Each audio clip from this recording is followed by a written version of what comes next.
مسألة آدابta ku saabsan waa mas'alo diiniya مثلا diin ahaan ma bannaana tima badhna in la reebo badhna la daayo badhna la xiiro waxyaabaha qariibka waxaa ka mid ah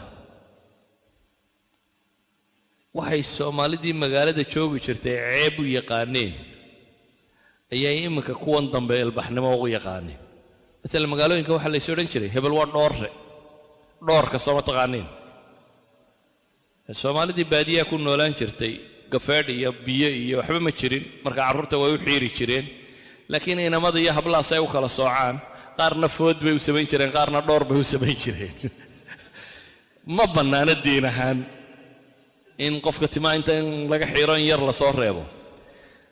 magaalada marka la yimi qoladii magaalada joogtay qofka ay leeyeen waa reer baadiya ama waxba garan maayeen waa dhoor rabay oran jireen iminkana dhoornimadii ba faan idin noqotay waayo gaal dhoorra aba aragteen waxa ajabta qaba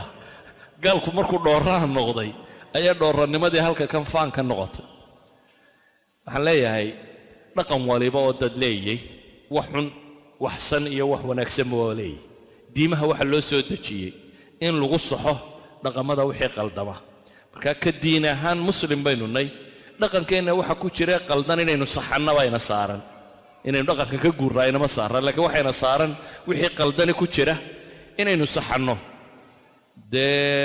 kana ay weydiinaysaana waa dhaqan gaalada ma ku dayanaa un ilaa kaama aha Soomaalidii hore ma ku dayanaaye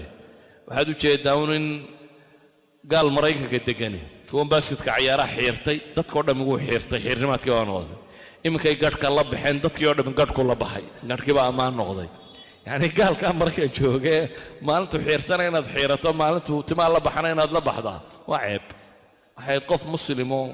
كالجري يدق الله كفانا يا إن هاتو هو يحس السماء سنين